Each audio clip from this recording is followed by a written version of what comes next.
They say the people closest to you are the ones planning your destruction. They're not wrong.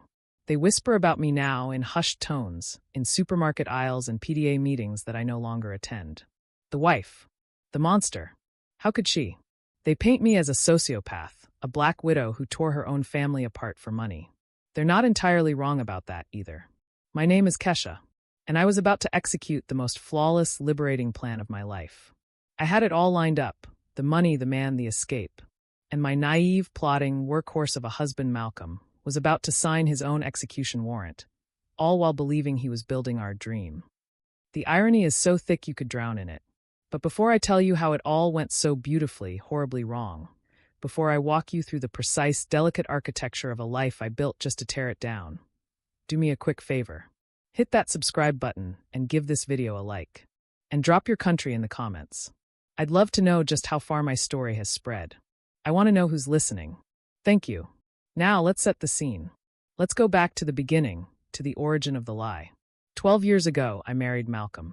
You have to understand, I was 25 and already suffocating. My family, the beloved Thompsons, were all about appearances. Prestige. Marrying well. They were the kind of people who smiled at barbecues and tore each other to shreds in their wills. I learned from a very young age that love is a currency and a good match is a business merger. Malcolm was a perfect match. His family, the adored family name, let's stick to the script's names, so just his family, had been close with mine for years. That meant our fathers golfed together and our mothers chaired the same boring charity committees. When Malcolm and I started dating, a slow, predictable crawl from polite dinners to a fumbled kiss in his sensible sedan, everyone clapped. Everyone said we were perfect for each other. Was I in love? Please, don't be as naive as he was. Love is a fairy tale for children and idiots.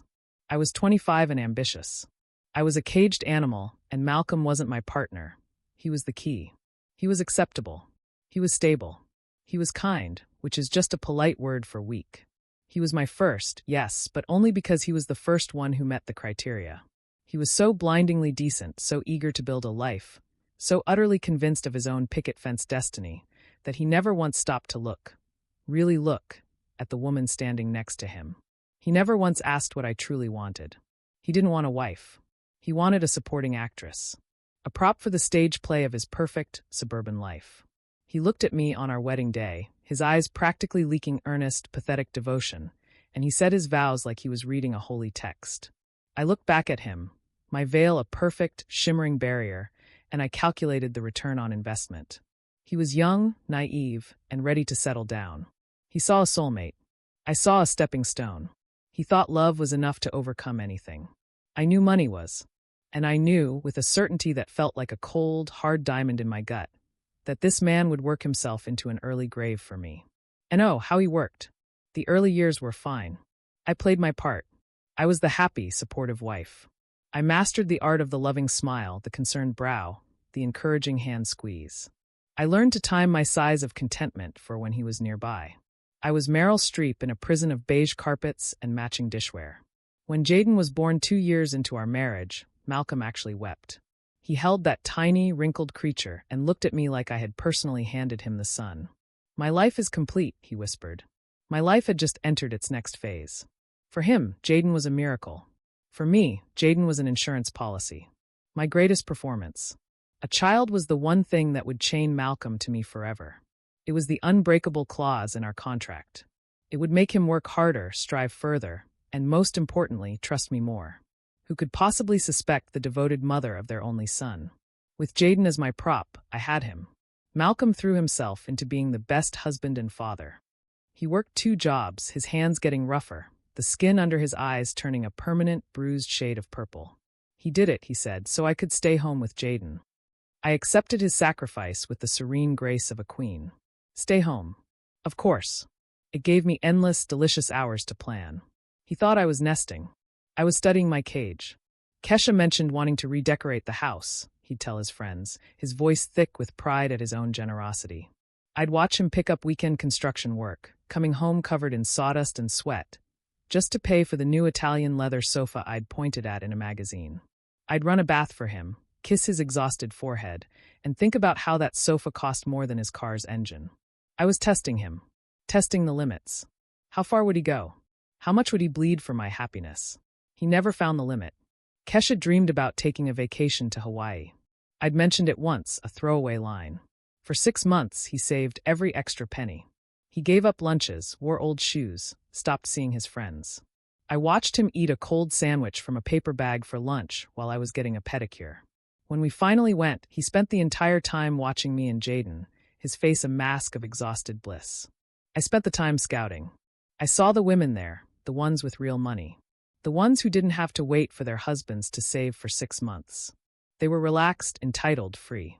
I breathed in the salty air and made a promise to myself. That will be me. He thought he was giving me a gift. He was just fueling my ambition. He got me those photography lessons. He secretly contacted every studio in the city, paying for a full year up front with money we honestly couldn't afford. He was so proud when I opened the gift, his face bright with a little boy eagerness to be praised. Just to see that smile on her face, he'd say. He got the smile. He never understood the gift. He thought it was a hobby, a cute domestic pastime. For me, that camera was a weapon. It was an escape. It was the first time I had a legitimate excuse to be away. Away from him, away from the house, away from the suffocating role of Mrs. Malcolm. I'd go out for photo walks, my heavy, expensive camera a satisfying weight around my neck. He thought I was taking pictures of flowers and sunsets. I was practicing. I was learning to see the world as it truly was, a series of targets, of angles, of moments to capture. I was learning to frame my subjects, to find their weaknesses, to wait for the perfect light before I took the shot. And I was meeting people. Interesting people. People who didn't smell like sawdust and quiet desperation. Then there was the ring. My grandmother's ring. An ugly, gaudy thing I despised since I was a child. Lost it somewhere in the house during one of my cleaning sprees. A lovely little domestic tragedy. Malcolm, my white knight, spent 3 entire weekends looking for it. I'd come into the living room to find him on his hands and knees, peering under furniture, his face grim with determination. I watched him go through old boxes in the attic, breathing in dust. I even saw him, God, sifting through the vacuum cleaner bags, sifting through old dirt and dust and hair for me. I'd bring him a glass of water, touch his shoulder. Honey, it's okay. You don't have to do this. I know how much it meant to you, he'd grunt, wiping sweat from his forehead. He never found that ring. Of course he didn't. I hadn't lost it. I'd pawned it. I'd pawned it 6 months prior for a pair of diamond earrings I actually wanted. The ones I told him were a family heirloom my mother had given me. He'd looked at them and said, "They're beautiful, Kesha. You deserve them." Watching him hunt for that worthless piece of metal wasn't a grand gesture. It was a test of his devotion, his gullibility, his pathetic, boundless need to provide. He passed with flying colors. These weren't gestures to him. They were just what you do for someone you love. What a line. What a simple, stupid, beautiful lie. He wanted me to know my happiness mattered. He wanted to give me the life I deserved. He had no idea what kind of life that was. He had no idea that every sacrifice he made, every extra shift, every penny he saved, every time he crawled on the floor looking for my trash, he wasn't building our life. He was just building my exit fund. Don't you think a perfect performance deserves a perfect reward? As the years went by, Malcolm kept climbing. And climbing. And climbing. He was a mule, that man. A dedicated, loyal, and utterly boring pack mule, dragging his little family up the dusty hill of the corporate ladder. Each promotion was a celebration. He'd come home, his face flushed with that earnest, try-hard pride, waving a letter or babbling about a new title. We did it, Kesha. Assistant Vice President. I got the quarterly bonus, honey. We can finally replace the water heater. I would smile. I would kiss him. I would play the proud, supportive wife. That's wonderful, darling. You've worked so hard for it. And he had. He worked himself to the bone. Every promotion meant longer hours for him. More responsibilities. More late nights at the office. More weekends lost to catching up. More business trips to dull, gray cities I had no desire to see. And for me, it meant more freedom. His obsession with providing security was the best cover I could have ever asked for. He thought he was building a fortress for us. What he was really doing was building my cage, but leaving the door wide open, unguarded for hours, then days at a time. He was so focused on the walls, he never noticed the prisoner. He thought I was proud of his success. I was relieved. His ambition was my alibi. The more he disappeared into his work, the more I began to emerge. The woman I'd kept locked away. It started small. The boredom I'd mentioned was my first weapon. "You're just never here, Malcolm." I'd sigh, not with anger, but with a carefully crafted melancholy. "Jaden and I are so lonely." The guilt was like a key in a lock. I know, Kesha. I'm so sorry. It's just this new project." "It's always a new project, honey," I'd say, touching his cheek. "It's okay. I understand. You're doing it for us." And with that understanding, I'd buy my time. "I think I'll just go for a drive. Clear my head." Or, "Jasmine's having a tough time. I'm going to go sit with her." Or, "I need to get out of the house. I'm going to the mall." These outings became my lifeblood. My errands stretched from 1 hour to 3. My coffee with friends became all-day excursions. I'd sit in a cafe in a part of town he'd never visit, reading a book, drinking wine at 2 p.m. I'd feel the sun on my face. I'd talk to strangers. I'd buy something expensive, just for me, and hide the bags in the trunk. I was breathing. For the first time in years, I was breathing air that didn't smell like his quiet desperation and stale ambitions. But I needed more. I needed more than this beige, predictable, soul-crushing life he'd built for me. I was a performance artist trapped in a still-life painting. That's when Darnell re-entered my life. Kesha started mentioning her uncle Darnell more frequently. A delicious little lie. A lie I invented. Darnell was not my uncle. God, no. The very thought is grotesque. Darnell was a mistake I'd made in college. A wild, thrilling, terrible mistake, back before I'd scrubbed my life clean to become Malcolm's future wife. Darnell was all impulse and danger, a man who lived in the fast lane and never, ever apologized for it. He was everything Malcolm wasn't, sharp, unpredictable, and utterly, beautifully selfish. He'd broken my heart, or whatever 20-year-old me thought was a heart. I hadn't seen him in over a decade. I found him on social media. It wasn't hard. He was just as loud as I remembered, though now his loudness was refined. He was in consulting, he'd said. Problem-solving for high-net-worth individuals. A charming, polished euphemism for being a shark. I'd messaged him. "Long time no see." He'd replied almost instantly. "Kesha Thompson. Or is it Kesha's married name now? Still slumming it with the good guys." The thrill was immediate. A cold, electric shock.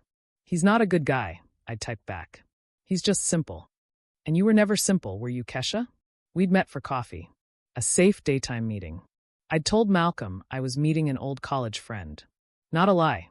The moment I saw him, it was like waking up. He was older, yes, but he was the same. That same hungry look in his eyes, the same smile that knew exactly what you were thinking and thought it was funny. He looked at me, really looked at me, in a way Malcolm hadn't in years. He didn't see Malcolm's wife. He didn't see Jaden's mom. He saw me. He saw the cage, and he saw the animal inside it. "Well, well," he'd said, leaning back, his expensive suit fitting him like a glove. "You got everything you said you wanted. The rich husband. The big house. The kid. You look miserable." I'd laughed. A real, actual laugh. "Is it that obvious? To me? It's a billboard, baby." We'd talked for 3 hours. I'd told him everything. I'd painted the picture of my life, the suffocating boredom, the endless, grinding niceness of it all. I told him about Malcolm, the pack mule. The provider. The man who was so busy building a life he'd forgotten to have one. Darnell had just listened, his eyes never leaving mine. And then he'd said the words that changed everything. "You know, Kesha, a man that busy, a man that trusting, he's not a husband. He's an opportunity." That was it. That was the spark. Uncle Darnell was born a week later. It was my idea. "He's my cousin," I'd first practiced. "No, too close. A family friend. Too vague. Uncle. Yes. Uncle was perfect.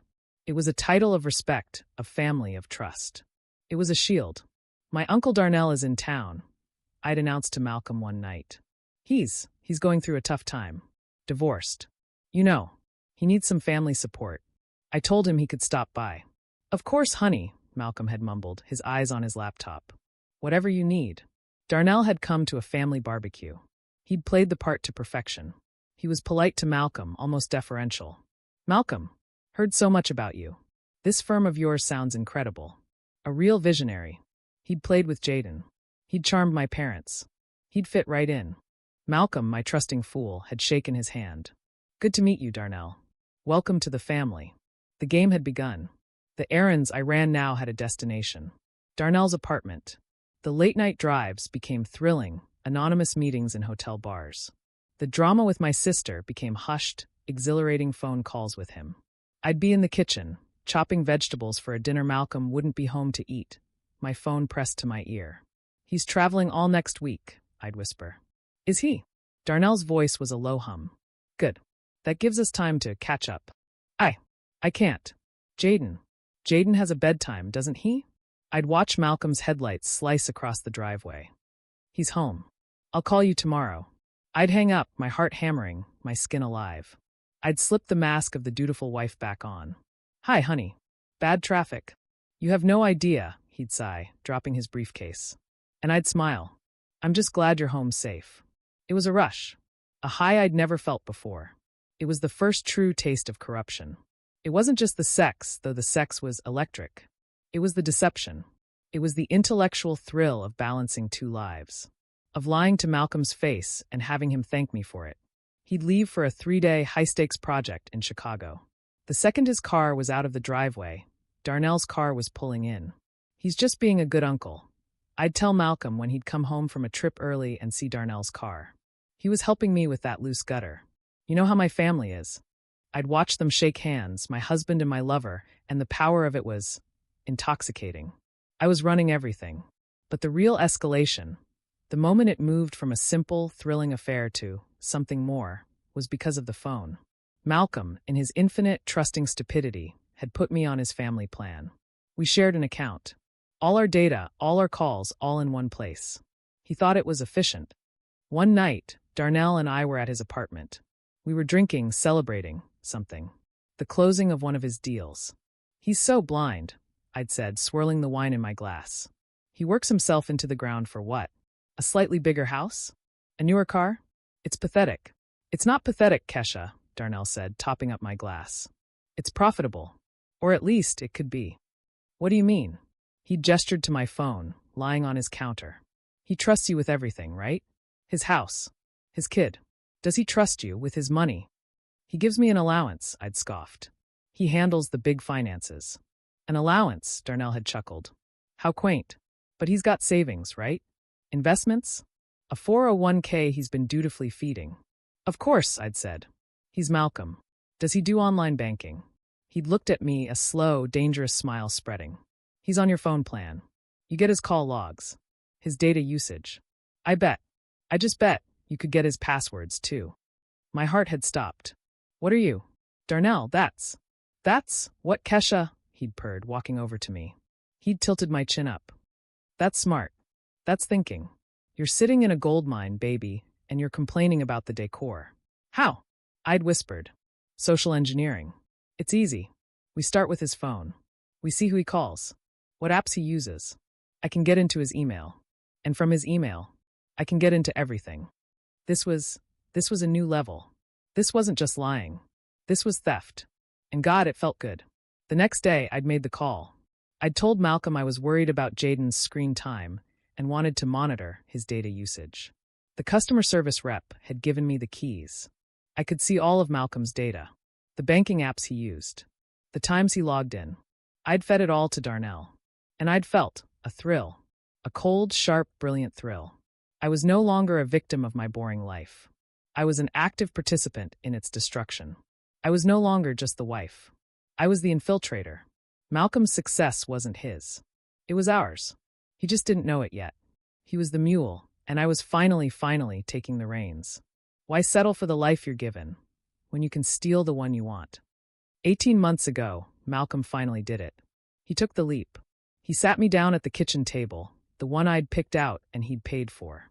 His hands were clasped so tightly his knuckles were white. He had that look on his face, that earnest straining. I have big news look that always made me want to roll my eyes. "Kesha," he began, his voice thick with self-importance. "I've made a decision. I'm going to do it. I'm going to start my own firm." He'd been talking about it for years, this dream of his. Malcolm Consulting Solutions. Even the name was boring. Vanilla. Just like him. It was his pathetic attempt at a legacy, something to prove he was more than just another cog in the machine. He'd spent his evenings, those precious few he was actually home, clacking away on his laptop, researching, networking, building connections. I'd watched him, feigning support. That's wonderful, honey. You deserve it. Now he was making it real. I'm going to use our savings, he said, watching me for a reaction. And I'll have to take out a business loan. It's a big risk. Our savings. I kept my face smooth, a mask of wifely concern. Oh, Malcolm. Is that wise? Right now. I had to play the part. The cautious, supportive but scared wife. It's the perfect time, he insisted, already selling me on it, selling himself on it. I've got the clients. I've got the momentum. This is our chance, Kesha. Our chance to build something that's ours. I let him convince me. I let him talk for an hour about projections and market shares and other meaningless buzzwords. I nodded. I bit my lip. And then, finally, I gave him my blessing. If you think it's right, Malcolm, then I'm with you. I've always been with you. He actually choked up. He pulled me into a hug, his face buried in my hair. Thank you, he whispered. I couldn't do this without you. I know, I'd said, patting his back, my eyes open and scanning the kitchen. My kitchen. My house. All bought with his labor. The fool. He wasn't just cashing in our savings. He was cashing in his life. He was handing me the motive, the means, and the opportunity, all gift-wrapped in his own suffocating ambition. The early days were, as he'd later say, brutal. I loved it. He was working 2 full-time jobs. He'd wake at 4 a.m. to put in 3 hours on his own business before heading to Marcus and Associates. He'd come home at 7 p.m., shovel down the dinner I'd graciously left for him in the microwave, and then disappear back into his home office until well past midnight. He was a ghost. A walking, breathing, check-signing ghost. I'd see him in the hallway sometimes, and he'd look right through me, his mind already on a client call or a financial model. He was building his own prison, and he was working so hard he didn't even notice me handing him the bricks. And God, was he successful. That was the most infuriating, beautiful part. The man was a machine.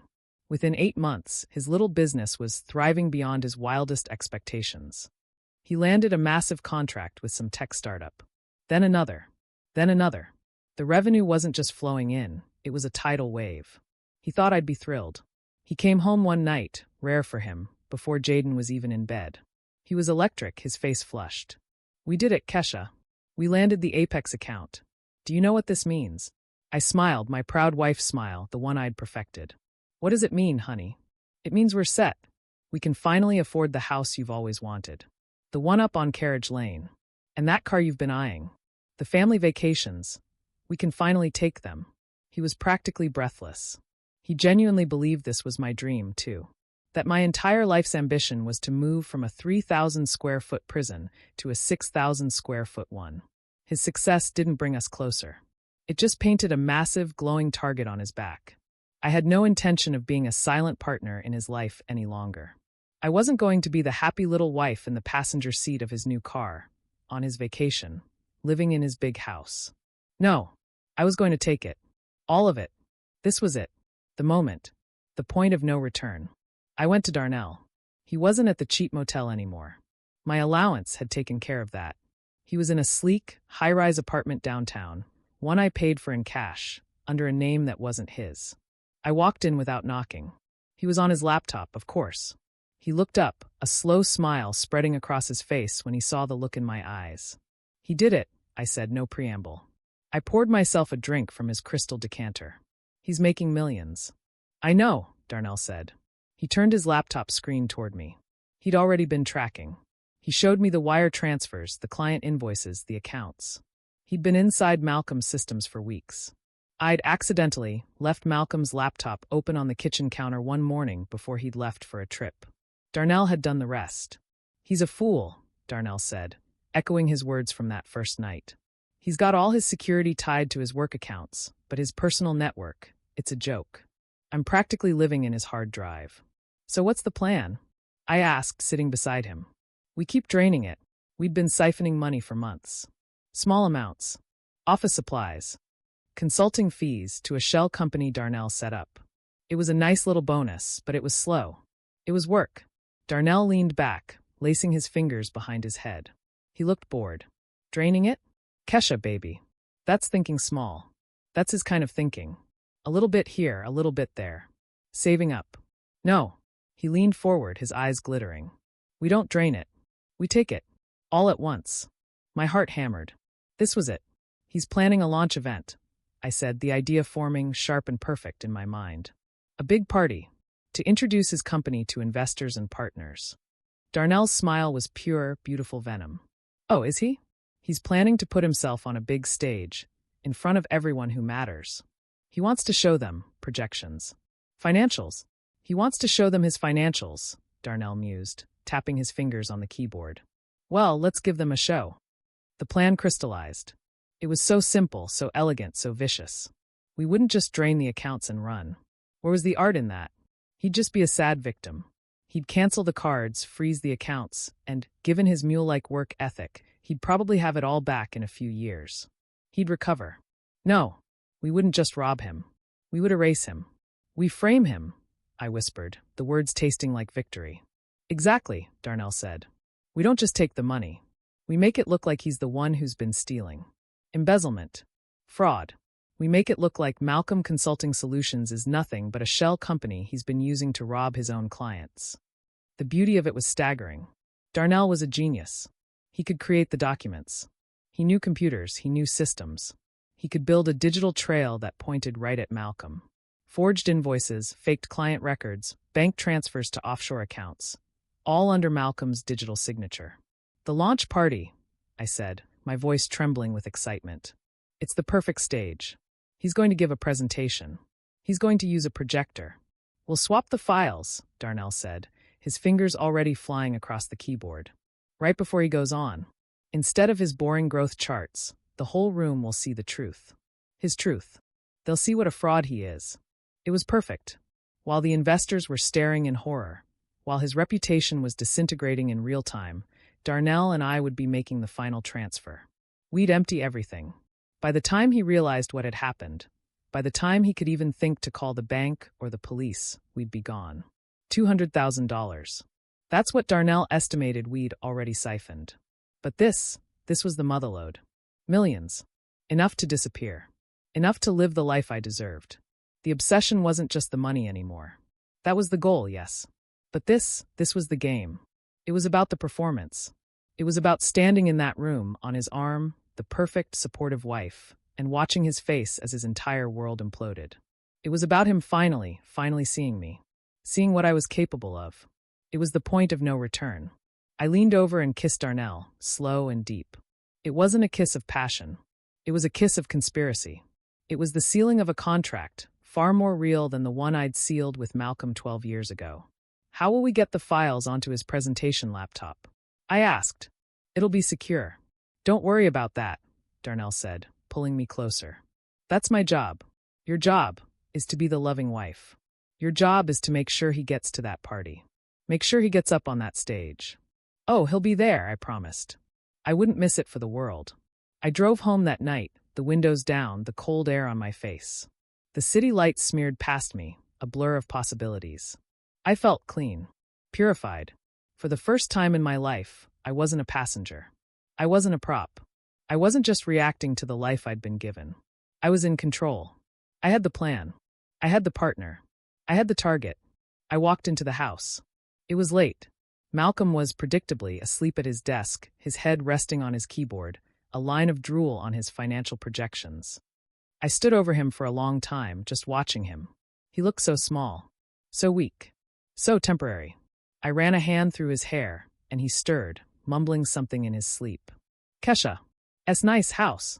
I smiled, a real, genuine smile. Sure, I whispered, brushing a kiss against his temple. Go back to sleep, honey. You've got a big day ahead of you. Of course, there was one detail. One perfect, brilliant, necessary variable that Malcolm never knew. My little insurance policy. My anchor. My masterpiece. Jaden.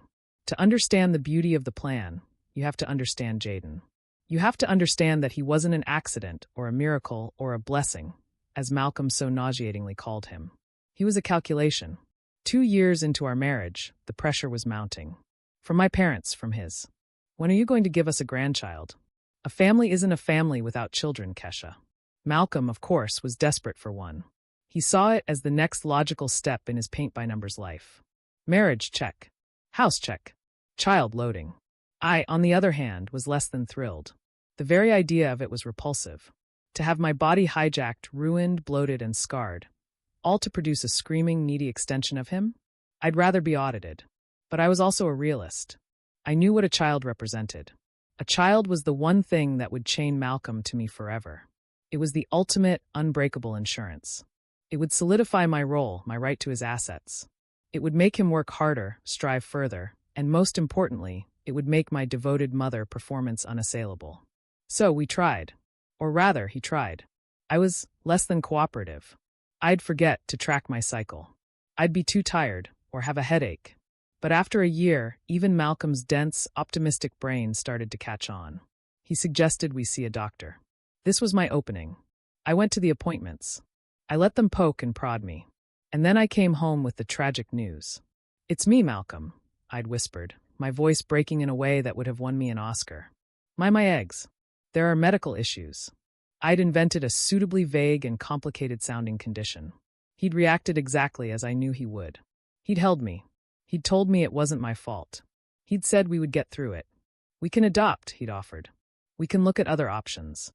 But I already had my other option. I had been planning it for months. Her name was Kayla.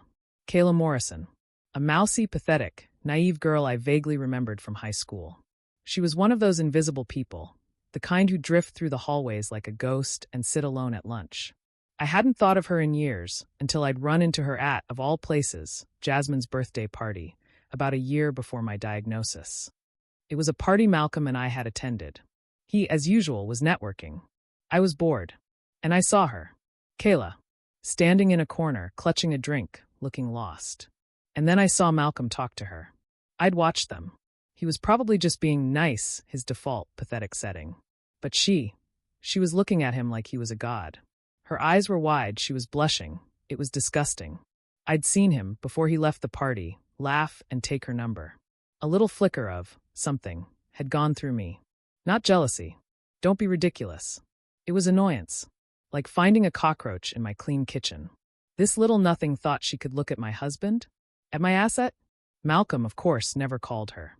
He'd probably forgotten about it by the time we got in the car. But I didn't. I'd made it my business to find out where she lived. A tiny, sad apartment above a laundromat. 3 days after that party, I'd paid her a visit. She'd opened the door, her eyes widening in shock. Kesha. Malcolm's girlfriend? Fiancée, actually. I'd lied, enjoying the way the color drained from her face. I'd given her my most sympathetic, woman-to-woman smile. "Listen, Kayla.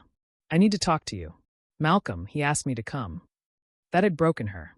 He did. "He feels terrible," I'd said, lowering my voice. "He said you were sweet, but he felt he led you on at the party. He's just too kind, you know? He couldn't bear to hurt your feelings directly. He's in love with me. We're getting married." She just stood there, crumbling. It was like watching a sandcastle dissolve in the tide. I'd almost felt sorry for her. Almost. I'd gently explained that he wouldn't be calling, and that it was for the best. She'd thanked me. She'd actually thanked me for my kindness. I'd filed her away in my mind. A weak, lonely, gullible girl who was secretly in love with my future husband. She was perfect. 2 years later, armed with my infertility diagnosis, I'd gone back. She was still in the same sad apartment, only now she looked thinner, more beaten down by life. I'd spun her a new, beautiful story. "Kayla," I'd said, sitting on her lumpy sofa, "I'm here to ask you for a favor. A proposition. I know a couple. Wonderful people. Desperate to have a child. But she can't. She has issues." I'd given her my fake diagnosis. "They're looking for an egg donor," I'd continued. "Someone healthy. Someone kind. And they're willing to pay. $10,000, Kayla. Cash." I'd watched her process it. $10,000 was more money than she'd probably ever seen. I don't know," she'd stammered. "It would be completely anonymous, of course," I'd soothed. "Completely legal. You'd just be helping a couple achieve their dream. You'd be giving a gift." She'd bought it. Of course she bought it. People like Kayla need to believe they're helping. It wasn't legal. It wasn't anonymous. And it wasn't for a couple. I'd taken her to a clinic. A private clinic I'd found, one that specialized in discreet services and didn't ask a lot of questions so long as the cash was good. I'd paid the doctor off. I'd handled the paperwork. Kayla, trusting and stupid, had signed everything I put in front of her. The procedure was a success. They'd harvested her eggs. And then, at a separate appointment, I'd had the resulting embryo, her egg, Malcolm's genetic material, implanted in me. Jaden. He was Malcolm's, all right. He had his eyes. But he wasn't mine. He was hers. The perfect, delicious, poetic twist. I was raising the biological child of the woman who secretly loved my husband. It was a private joke I got to enjoy every single day. After Jaden was born, after Malcolm had wept his stupid tears and I'd played the part of the radiant, exhausted new mother, I'd made one last visit to Kayla. She'd wanted to see pictures. Of the baby, she'd asked, all hesitant. The couple's baby. Is it healthy? I'd dropped the act. There is no couple, Kayla. I'll never forget the look on her face. The slow, dawning horror. The confusion. Jaden is my son, I'd told her, my voice cold and flat. He is my son and Malcolm's son. And you are nothing. I'd explained the terms. If she ever tried to contact us. If she ever came near my family. If she ever breathed a word of this to anyone, I would destroy her. I have connections, Kayla. Police. Lawyers.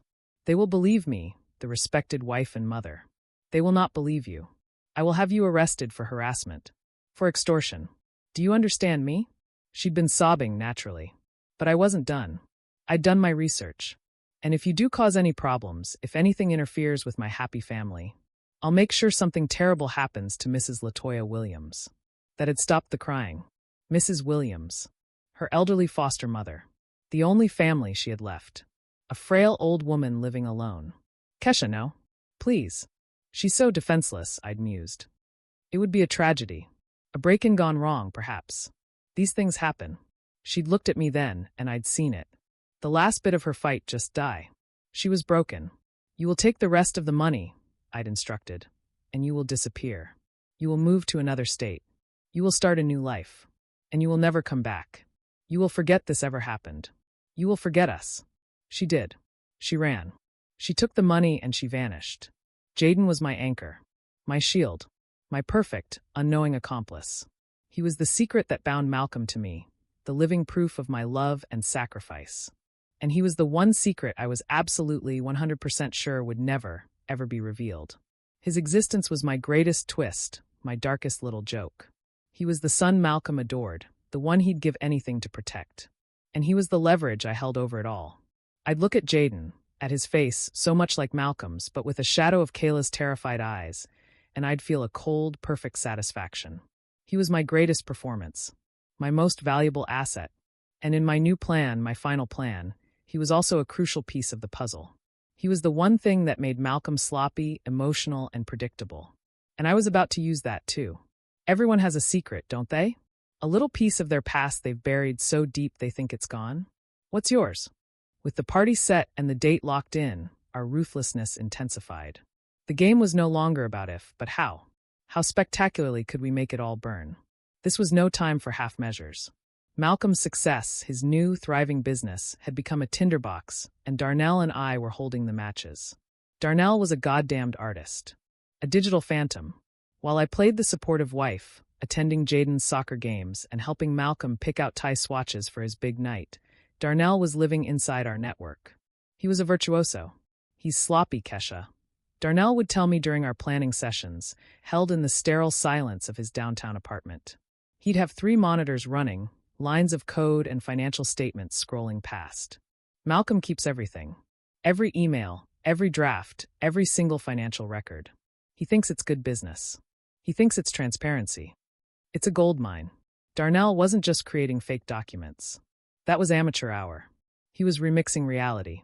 He used his access I'd given him by accidentally leaving Malcolm's laptop open while connected to our home Wi-Fi, to download real financial records, real client invoices, real bank statements. And then, with the precision of a surgeon, he began to alter them. He'd take a real $50,000 client payment and duplicate it, creating a phantom invoice. He'd then create a corresponding wire transfer from Malcolm's business account to an offshore shell company Darnell had established months ago. He'd change the dates, fudge the numbers, and using a digital signature he'd cloned from Malcolm's own files, he'd authorize the transfers. The result was a masterpiece. A set of documents that looked, felt, and read exactly like Malcolm's own. They didn't just suggest embezzlement, they screamed it.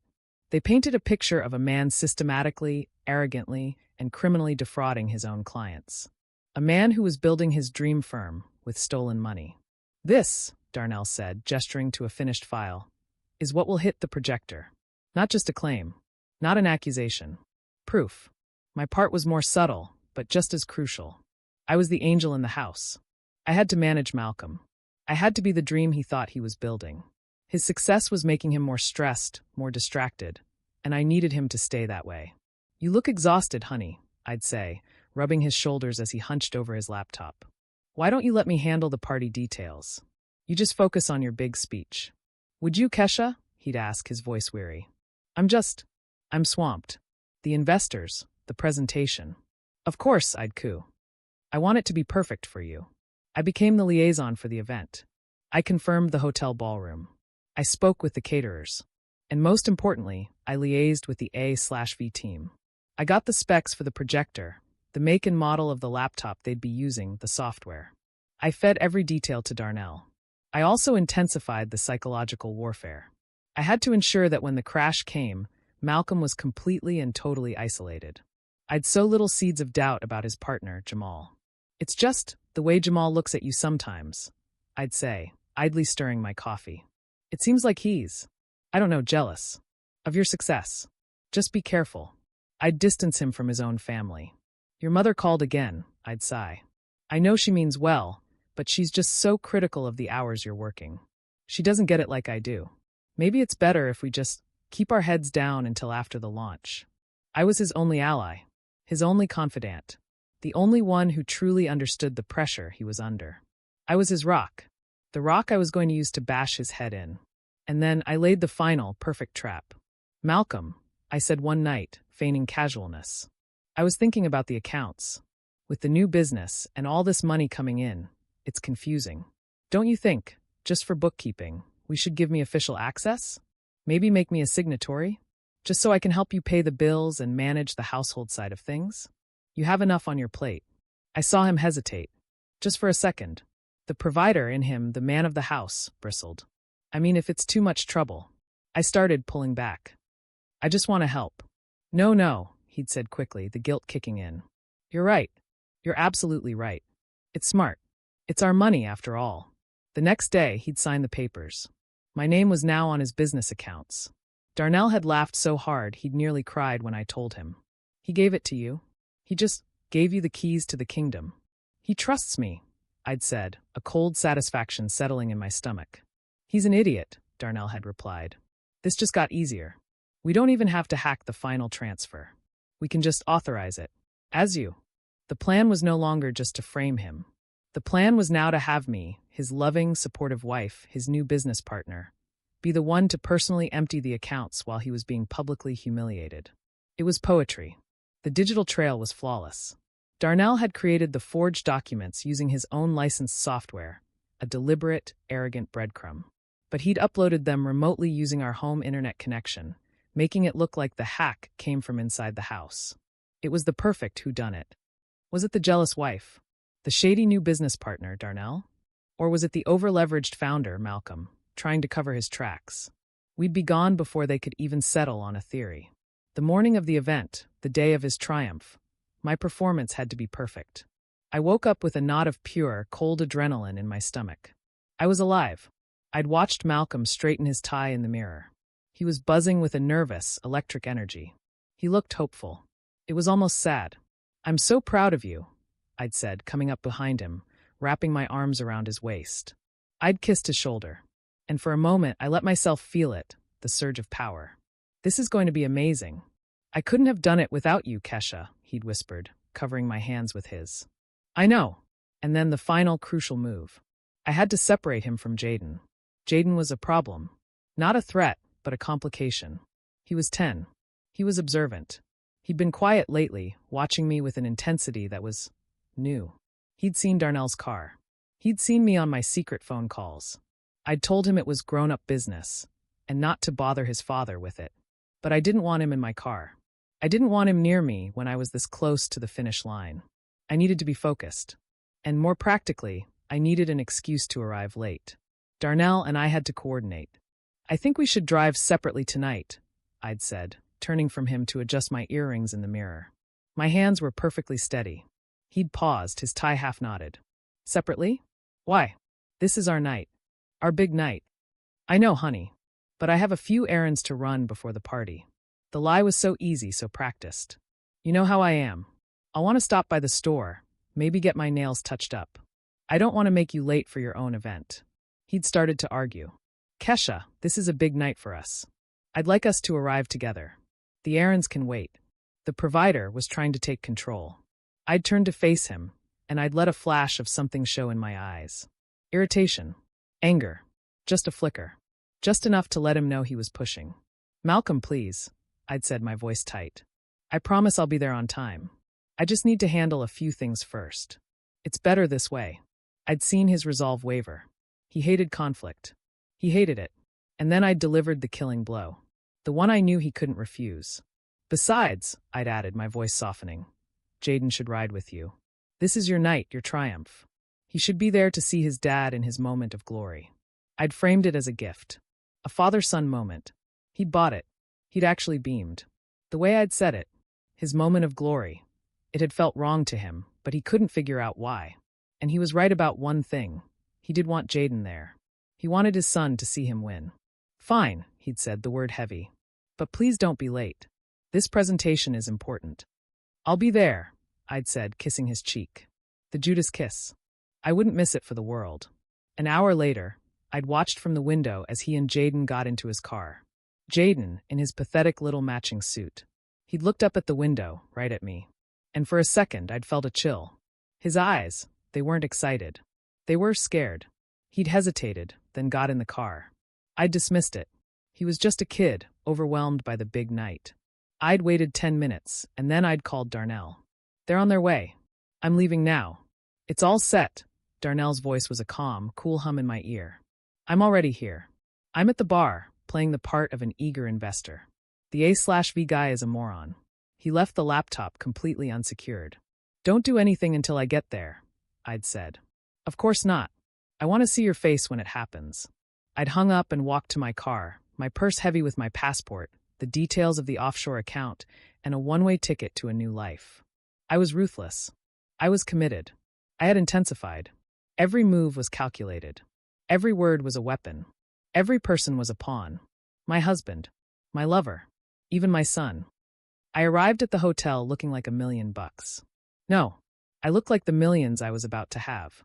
The dress was black, sleeveless, and cut to the floor. The one he'd bought me for our anniversary last year, after one of his guilt-tripping absences. He'd thought it was a peace offering. I'd thought it was a uniform. Tonight, it was my battle armor. My hair was perfect. My makeup was a mask of serene, wifely pride. As I walked through the glass doors of the ballroom, I was Mrs. Malcolm. I was the supportive, adoring wife, here to watch her brilliant husband claim his destiny. The room was buzzing. It was full of sharks in expensive suits, all networking, all sipping champagne, all smelling the blood of a new opportunity. These weren't just guests. These were the investors who could take Malcolm's little company and make it a global player. These were the business leaders he'd been cultivating for months. The very people whose trust he needed to survive. And he had gathered them all in one room for me.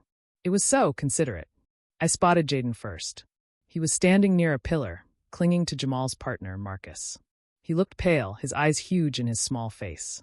He wasn't mingling. He wasn't excited. He was watching the door. When he saw me, he didn't run over. He didn't wave. He just flinched. And then he looked away. A flicker of annoyance. That chill from earlier returned. His behavior was odd. But I dismissed it. He was 10. This was a stuffy adult party. He was probably just tired or intimidated. He was a complication, but a contained one. He was with Marcus, which meant he was out of my hair. My eyes scanned the room. And then I saw him. Darnell. He was near the bar, looking exactly as we'd planned. He was dressed in a suit that probably cost more than Malcolm's car. I'd paid for it, after all. He looked comfortable. Confident. He was laughing with two of the investors I recognized from Malcolm's research, holding a glass of scotch. He looked like he belonged. He looked like he was the one launching the company. He caught my eye across the room. He didn't smile. He didn't wave. He just gave a subtle, almost imperceptible nod. Then he checked his watch, a deliberate, theatrical gesture. It's time. I saw Malcolm, his face grim, talking to Jamal near the entrance. He looked stressed. Perfect. He was completely in his own head, consumed by his presentation, blind to the tidal wave that was about to hit him. I took a glass of champagne from a passing tray and began to move. I was a queen in her court. I smiled. I greeted people. "Oh, thank you, he's just so excited." "It's all him, really. I'm just here to look proud." I played my part. And then I made my way over to the technical setup. The laptop. The projector. The brain of the whole operation. But just as I got close, Jamal stepped in my path. Malcolm's little partner. His closest friend. "Kesha," he said. His voice was tight. He wasn't smiling. "Jamal, darling," I'd beamed. "Everything looks wonderful. Is Malcolm ready? He must be so nervous." "He's fine," Jamal said flatly. He was standing directly between me and the laptop. "Are you okay, Kesha? You seem flushed." "Just excited for my husband," I'd replied, my smile not wavering. I'd tried to peek around him. Just wanted to make sure everything's ready to go. You know Malcolm, he'll want every detail to be. "Everything's handled." Jamal cut me off. It was a snag. A minor one. He was being protective. It was cute. But it was also annoying. My part of the plan was to check the presentation, a final wifely fuss, which would be Darnell's cue. But Jamal was stonewalling me. I saw Malcolm looking over, and I saw Jamal give him a look. A look I couldn't decipher. Fine. It didn't matter. The plan was already in motion. Darnell didn't need me to create a distraction. He was resourceful. Then I saw them. Two men in suits that were just a little too plain, standing near the back wall. They weren't drinking. They weren't mingling. They were watching. "Who are they?" I'd asked Jamal, nodding toward them. "Investors," Jamal said too quickly. "From out of state." I'd narrowed my eyes. They didn't look like investors. They looked like ladies and gentlemen. Jamal's voice boomed, startling me. He'd moved to the small stage, grabbing the microphone. "Thank you all for joining us tonight to celebrate the launch of Malcolm Consulting Solutions." The room quieted. A smattering of applause. "Malcolm has built something remarkable here," Jamal continued, "and we're excited to show you the opportunities ahead. Please, Malcolm, the floor is yours." This was it. My heart was a cold, heavy drum in my chest. I moved to a prime vantage point, right at the side, where I could see the stage, the screen, and the faces of the front row investors. Malcolm walked to the front, his hands shaking just slightly. He straightened his tie. He looked out at the crowd, and his eyes found mine. I gave him the most loving, encouraging, brilliant smile I had. "You've got this, honey." He smiled back, a shaky, grateful smile. He was all mine. "Thank you all for being here," he began. His voice was strong, but I could hear the tremor. 18 months ago, I had a dream of creating a consulting firm that would. He started his presentation, clicking through the slides. Market opportunities. Growth projections. I wasn't listening to his words. I was watching Darnell. I saw him. He was no longer at the bar. He was moving slowly, casually along the side of the room. He was heading for the tech table. Malcolm was just getting to the good part. "The financials. As you can see from our revenue growth," he was saying. And then Darnell made his move. He strode toward the laptop, his face a mask of concern. "Excuse me," Darnell said, his voice loud enough to cut through the room, to interrupt Malcolm. "I'm so sorry, Malcolm, but I think there might be a technical issue." Malcolm stopped. He blinked, confused. "What? What issue?" "Some concerning financial documents just appeared on the system," Darnell announced. He was at the laptop now, his fingers on the mouse. I think everyone needs to see this." This was it. This was the moment. He was discovering the files. He was about to project them. My blood was singing. I held my breath. I watched the blank screen, waiting for the forged bank statements, the fake invoices, the digital execution. And then the screen lit up. But it wasn't the forged financials. It was me. It was grainy black and white footage. It was our kitchen. And it was me. And Darnell. He was leaning against the counter. I was walking up to him. I was kissing him. A long, slow, passionate kiss that had nothing to do with an uncle. The room went absolutely, terrifyingly silent. I stared. My brain, it just stopped. "What?" Malcolm turned, pretending to be as shocked as everyone else. What is this?" he asked, his voice carrying clearly in the dead air. And then the footage changed. More footage. Me and Darnell at the kitchen table. Laughing. Going over documents. His documents. And then audio. My voice. My voice clear and sharp from a phone call. By the time he gets to the party, it'll be too late. I've sent you the forged records, documents, and all. Just play it on the big projector, so his investors. My blood didn't just run cold. It froze. It turned to solid, jagged ice. The room erupted. Not in shouts. In whispers. A shocked, sibilant hissing that was 1,000 times worse. Investors were looking at me. Then at the screen. Then at Darnell, who looked just as poleaxed as I felt. Then at Malcolm. Malcolm, who was standing on that stage, the picture of a man betrayed. His face, it wasn't shocked. It was cold. He wasn't confused. He was waiting. He knew. He knew. My entire perfect, flawless plan, it hadn't just failed. It had been reversed. He had trapped me. How? And then I saw him. Jaden. Still by the pillar. He wasn't watching me. He wasn't watching the screen. He was watching his father. And as I looked, Malcolm caught his eye and gave him the smallest, tiniest nod. Jaden. It's a trap, Dad. She set you up. That little traitor. That little rat. He'd overheard us. He'd gone to his father. My son. My insurance policy. My one perfect, unbreakable secret had been my one fatal, catastrophic flaw. My masterpiece had undone me. My legs felt weak. I could feel every eye in the room on me like needles. Kesha. I heard Darnell say, his voice a strangled whisper. I looked at him. He was staring at me, his face white with a new, dawning horror. He wasn't looking at me with love or even partnership.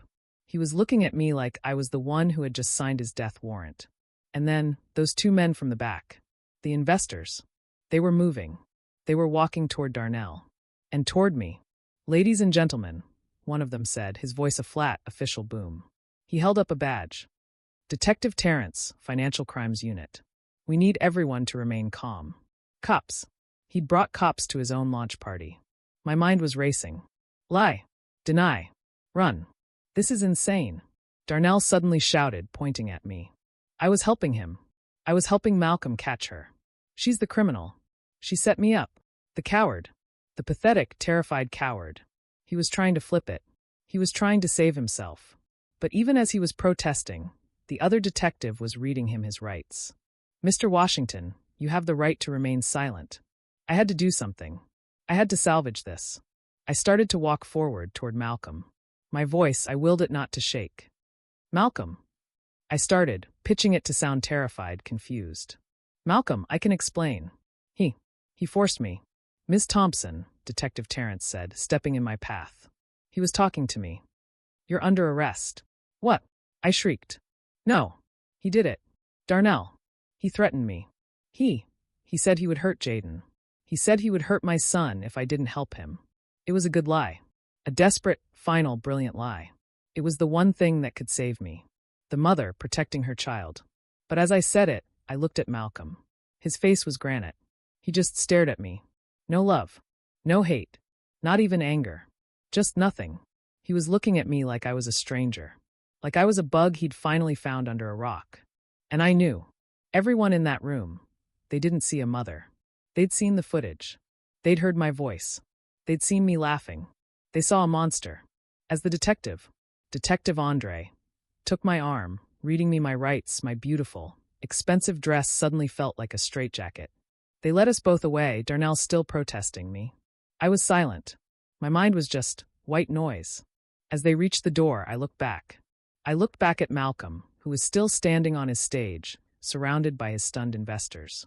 I looked at Jaden, who was now crying in Marcus's arms. And I looked at my husband one last time. My victim. My mark. My fool. And I saw an expression on his face I'd never seen before. It wasn't love. It wasn't regret. It was calculation. It was cold, hard, and calculating. He was already planning his next move. In that second, I didn't feel fear. I didn't feel remorse. I felt a strange, cold, terrifying respect. And then, as the doors closed behind me, that respect was consumed by a wave of pure, black, suffocating hatred. The trial was a joke. A public execution dressed up as due process. Malcolm, of course, was the star witness. He took the stand, his face a mask of solemn, wounded integrity. He was the picture of the betrayed husband, the devoted father, the ethical businessman. He spoke about his suspicions, his hurt, his confusion. He painted a masterful picture of a man who had been slowly, painfully, putting the pieces together. And then he delivered the coup de grace. He talked about Jaden. He told the court how our 10-year-old son, my son, had come to him in the car, terrified, his voice small and hesitant. He recounted Jaden's words. "It's a trap, Dad. She set you up." The courtroom gasped. The jury. God, the jury looked at me like I was a child eater. He explained how Jaden had overheard Darnell and me. How my own son had been the one to expose the forged documents and the plan to humiliate him. It was brilliant. Utterly, despicably brilliant. He'd turned Jaden into his own little hero, a pint-sized knight saving his father from the evil queen. He'd made me the monster who would not only betray her husband but terrify her own child.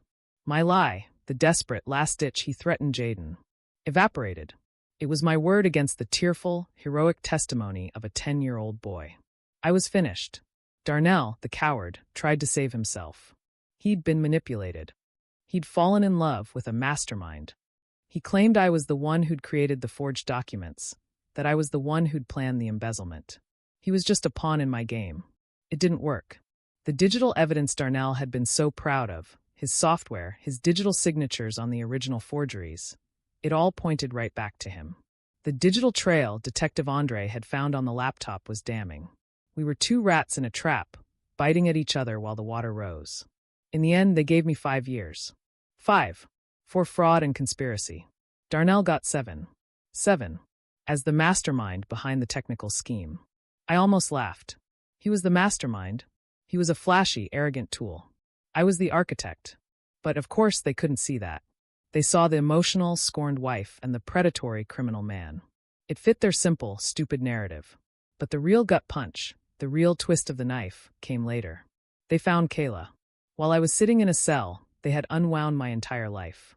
They had investigated the illegal fertility clinic. They had found the doctored records. They had tracked down Kayla Morrison in whatever sad, gray state she'd run to. And they'd brought her back. My greatest secret, my one perfect private joke, was now public. The media, of course, devoured it. It wasn't just a story about fraud anymore. It was a story about a stolen child. A mother's 10-year nightmare. Kayla was the victim. Malcolm was the victim. Jaden was the victim. And I was something less than human. I watched from the tiny, flickering TV in the prison common room as Malcolm built his new life. My new charges, fraud, theft of genetic material, a dozen other things, were handled while I was already inside. It just added time. It didn't matter. The damage was done. I watched him sell my house. The house I had decorated. The house I had run. I watched him move across the state. And then, in the most sickening, gag-inducing twist of all, I watched him with her. With Kayla. I'd see grainy paparazzi photos in the newspapers that were passed around. Malcolm and Kayla. At a coffee shop. Malcolm and Kayla, at the park. With Jaden. He married her. He took the mousy, pathetic, invisible girl I had used and discarded, and he married her. He gave her the life that I deserved. He gave her my son. It was a performance of his own. The noble father, reuniting his son with his real biological mother. The broken man finding true love in the ruins of his treacherous first marriage. He built an empire on my destruction. His business, Malcolm Consulting Solutions, didn't just survive. It thrived. The story of his betrayal, his ethical handling of it, it had made him a legend. He was the man who could spot fraud in his own bedroom. Clients flocked to him. He got everything. He got the reputation. He got the money. He got the adoring new wife. He got my son. And then, just to rub it in, they had more children. A daughter. Another son. Another daughter. They built a whole new, perfect, real family. The one he'd always wanted. The one I'd been faking for 12 years. I sat in my cell. I worked in the laundry. I ate the gray, tasteless food. And I watched. I read. I learned. 5 years stretches into 10. Parole hearings come and go. I was not a model prisoner. I was a quiet one. I was a patient one. I learned to blend in. I learned to say the right things. I'm filled with remorse. I'm working on myself.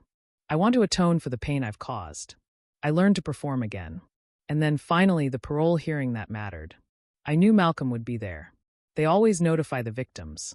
I'd spent a year preparing for this. I walked into that hearing, my hands cuffed, my jumpsuit hanging off me. I looked broken. I looked reformed. And I saw him, sitting in the gallery. Older. Softer. His hair was graying at the temples. He looked content. And next to him, her. Kayla. She looked good. Confident. Dressed in tasteful, expensive clothes. My clothes. She was the one holding his hand. They gave him the chance to speak. And he did. He spoke about healing. He spoke about forgiveness. He spoke about how his family had moved on and built something better. He said he didn't oppose my release. He didn't oppose it. The arrogance. The patronage. To stand there, the man who had everything, my money, my son, my life, and grant me his permission to be free. As if I were a dog he was magnanimously unchaining. And then she spoke. Kayla. Her voice was strong. She spoke about Jaden. About the joy of finding her son. About the tragedy of the years we'd lost. She looked right at me, her eyes full of pity. Pity. I forgive her, she said to the board. Holding on to anger only hurts us. If she's truly reformed, then she deserves a chance to rebuild. It was the most profound, devastating insult of my life. Her forgiveness. Her pity. Nothing. This girl I had picked from the gutter, this ghost I had used and thrown away, was forgiving me. In that moment, the last embers of my old, chaotic anger died. And something new was born. Something cold and hard and perfectly, terrifyingly clear. My performance had to be flawless. When it was my turn, I stood. I didn't cry. I didn't beg. I spoke calmly. I looked at the board. Then I looked at them. There are no words, I said, my voice quiet, to express the depth of my remorse. I was a broken person. I was selfish and I was cruel. I didn't just steal money. I stole a life. I stole a child from his mother. I looked at Kayla. I stole a husband from his own integrity. I looked at Malcolm. I know I can never earn your forgiveness, I said, my voice finally breaking with just the right amount of emotion. That is not why I am here. I am here to state that I will spend every single day of my life trying to be a better person than the one who committed those terrible acts. Whether I am in here or out there, my atonement is my new life's work. I sat down. The silence in the room was thick. They granted it. Of course they did. They'd eaten it up with a spoon. The perfect redemption arc. I heard through the grapevine, through old contacts, that I'd moved to another state, that I'd found work at a nonprofit, helping other women transitioning out of prison. It's a good story, isn't it? Kesha, the reformed. Kesha, the penitent. Malcolm thinks he won. He thinks he got his happy ending. He's sitting in his big house with his perfect wife and my son and all his other perfect children. He's reading this story, maybe. He's the hero. He thinks my story is over. He forgot who I am. He forgot that I am an architect. He forgot that I am a performer. He forgot that I had 12 years of practice living a lie and 10 more years in a cage to perfect it. I did move to another state. I am quiet, but I am not reformed. I am refining. I watch Jaden. From a distance. He's 22 now. A college graduate.